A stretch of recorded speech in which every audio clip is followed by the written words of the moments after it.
प्रिय छात्रों, नमस्कार। आज हम देखेंगे कक्षा 10 की चैप्टर फर्स्ट का उदाहरण सेकंड देखेंगे। पहला हम इसके पहले देख चुके हैं, वो हमारा पूरा हो गया है। अब हम देखेंगे यहाँ पर दूसरा। ठीक है, तो देखते हैं दूसरा सवाल। यहाँ पर दूसरा उदाहरण है जो वो क्या दिया गया है।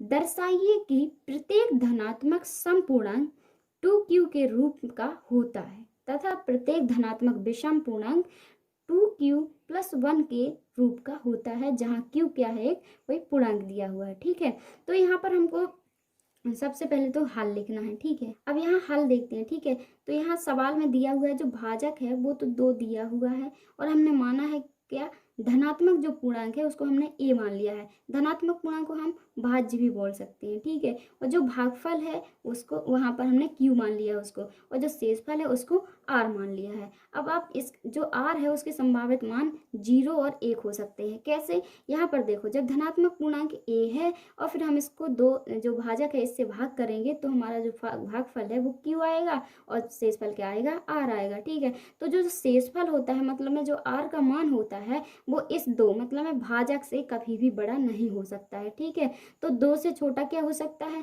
0 हो सकता है और 1 हो सकता है। ठीक है, तो अब हम यहाँ पर आगे देखते हैं कि जो प्रमेयिका बनती है हमारी यूक्लिड विभाजन प्रमेयिका, तो a बराबर में 2q प्लस में r होता है। ठीक है, अब जो यहाँ पर जो r दिया हुआ है इसको 0 या फिर 1 के मान इसमें रखते जाएंगे। ठीक है, तो हम यहाँ पर लिखते हैं समीकरण, इसको हम समीकरण 1 मान लेते हैं। ठीक है, तो समीकरण 1 में r बराबर 0 और r बराबर 1 रखने पर, ठीक है, यहाँ पर ऐसा लिख लेंगे। इसके बाद में जो a होता है उसको एक बार हमने 2q मान लिया। क्यों, क्योंकि जो शेषफल है इसको हमने 0 वाला मान रख के देखा है। यहाँ पर जो a है इसको लिखेंगे, फिर 2 लिखेंगे, फिर q लिखेंगे, फिर प्लस में यहाँ पर 0 लिख देंगे, तो बाद में जो इसका बनेगा तो a बराबर में 2q प्लस में प्लस क्या, अब 0 है तो कुछ नहीं लिखेंगे। ठीक है, तो इतना बन जाएगा। ठीक है, इसके बाद में दूसरा मतलब में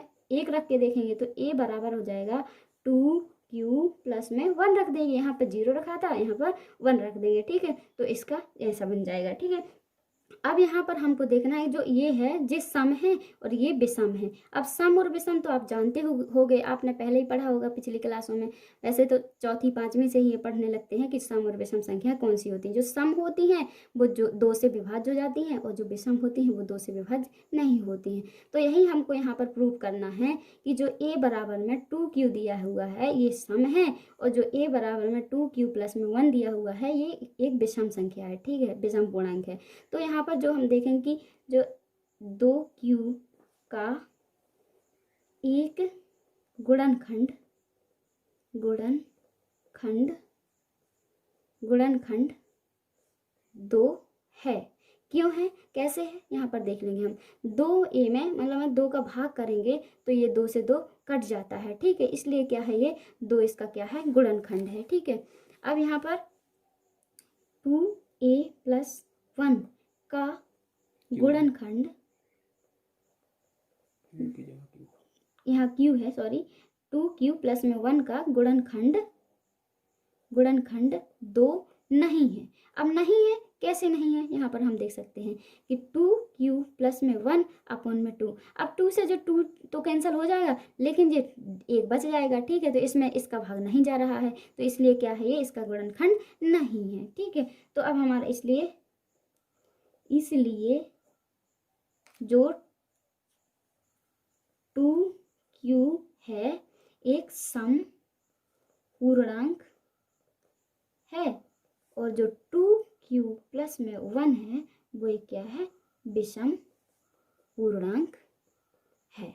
बस हमारा इतना ही है, हमने प्रूव कर दिया यहाँ पर कि जो 2q है वो 2 से विभाज्य मतलब कि सम है, और जो 2q प्लस में 1 है वो 2 से विभाज्य नहीं है, इसलिए क्या है, ये विषम है।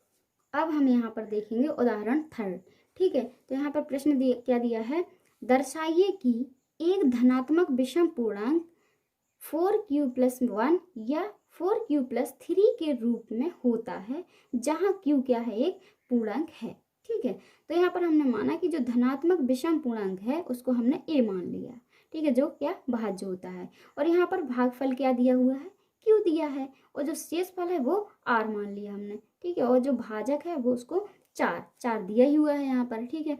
तो अब हम जो शेषफल है उसके संभावित मान हमको देखना है, ठीक है। तो ऐसे करके देखेंगे, यहाँ 4 और यहाँ पर ए मान लिया, और जो भागफल है उसको क्यू, और यहाँ पर जो कुछ बचेगा शेषफल वो क्या है, आर बचेगा, ठीक है। लेकिन जो अब जो ये आर बचा हुआ है, जिसके संभावित मान कौन कौन से हो सकते हैं, तो जो आर के मान होते हैं वो भाजक से क्या होते हैं, छोटे होते हैं। तो यहाँ पर भाजक 4 दिया हुआ है, तो मान क्या हो जाएंगे, एक तो 0 हो जाएगा, और 1 हो जाएगा, 2 और 3। तो ये चारों मान क्या हैं, जो शेषफल के संभावित मान हैं, ठीक है, मतलब में आर के, ठीक है। अब यहाँ पर हम देखेंगे प्रमेयिका लगाएंगे, यहाँ पर कौन सी, यूक्लिड विभाजन प्रमेय। तो ये बराबर हो जाएगा 4q प्लस में आर। अब आर के यहाँ पर मान कौन कौन से हो सकते हैं, 0, 1, 2 और 3।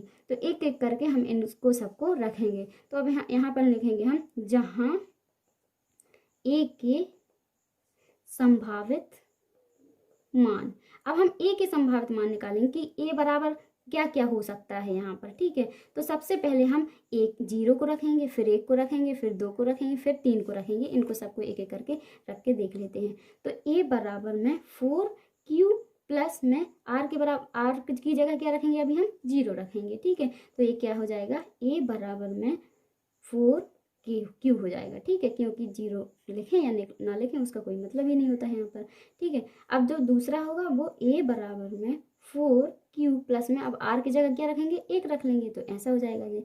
फिर ए बराबर में 4q प्लस, अब जो 2 रख के देखेंगे तो ऐसा 2 हो जाएगा। फिर ए बराबर में 4q प्लस में 3 लिख लेंगे यहाँ पर, ठीक है। अब यहाँ पर जब ए बराबर में 4q प्लस 3, मतलब मैं इसका एक 0 का मान रखा, 0 मान रखा तो इतना आया, 1 मान रखा तो इतना आया, और 2 मान रखा तो इतना आया, और 3 रखा तो इतना आया। अब हम यहाँ पर देख लेंगे कि यहाँ लिखेंगे, यहाँ 4q प्लस 1 एवं 4q प्लस में 3 है, जो वो क्या है, एक 2 से पूर्णतः विभाजित नहीं है, ठीक है। जो ये है ना, 4q प्लस 1 और 4q प्लस 3 है, जो वो 2 से क्या है, पूर्णतः विभाजित नहीं है, इसलिए क्या है, ये विषम है। आपको तो पता ही कि जो 2 से विभाजित नहीं होता है वो क्या होता है, विषम होता है, ठीक है। तो ये क्या है, ये विषम पूर्णांक है। तो यही हमको सिद्ध करना था। अब हमको ये भी तो देखना है कि जो ये है, मतलब मैं ए बराबर में 4q है, और ए बराबर में 4q प्लस 2 बचा है, ये बचा है और ये बचा है, ठीक है। तो इसको चेक करना कि जे है विषम की नहीं है, ठीक है। तो जो यहाँ पर हम देख लेते हैं रफ्तार में, ए बराबर में 4q, इसमें मतलब 2 का क्या भाग चला जाता है, तो क्या है, ये सम है, क्या है, ये सम है। और इसमें 4q प्लस में 2, इसमें भी 2 का भाग चला जाएगा, इसका 2 का इसमें भी चला जाएगा और इसमें भी चला जाएगा, ठीक है। तो ये भी क्या है, सम है। तो इनको हम अलग कर देंगे, और बचे क्या, सिर्फ 4q प्लस में 1 बचा और 4q प्लस में 3 बचा। तो ये क्या है, विषम पूर्णांक है, और हमको यही सिद्ध करना था। अब यहाँ पर हम लिख देंगे, ये यहाँ 4q प्लस में 1 एवं 4q प्लस 3 क्या है, जो 2 से पूर्णतः विभाजित नहीं है, इसलिए क्या है, विषम पूर्णांक है। और ए बराबर में 4q और ए बराबर में 4q प्लस 2 क्या है, सम है। क्यों, ये 2 से विभाजित हैं, सम है, जो 2 से पूर्णतः विभक्त हैं या फिर विभाजित हैं। हमको यही सिद्ध करना था। आप यहाँ पर देख सकते हैं कि जो आपका सिलेबस है कक्षा 10 की गणित का, वो आखिर है क्या है इसमें। इसकी विषय सूची देख लेते हैं। जो पहला चैप्टर है उसमें वास्तविक संख्याएं हैं, और उसके अंदर ये सब दिया हुआ है, भूमिका, विभाजन, प्रमेय का, ठीक है। और अपरिमेय संख्याओं का पुनर्भ्रमण, और फिर जो दूसरा दिया हुआ है कि बहुपद, ठीक है। तो जो बहुपद है इसमें ये 5 दिए हुए हैं ये पॉइंट, ठीक है। और जो तीसरा है वो है 2 चर वाले रैखिक समीकरण भी देखेंगे हम इसमें, है ना।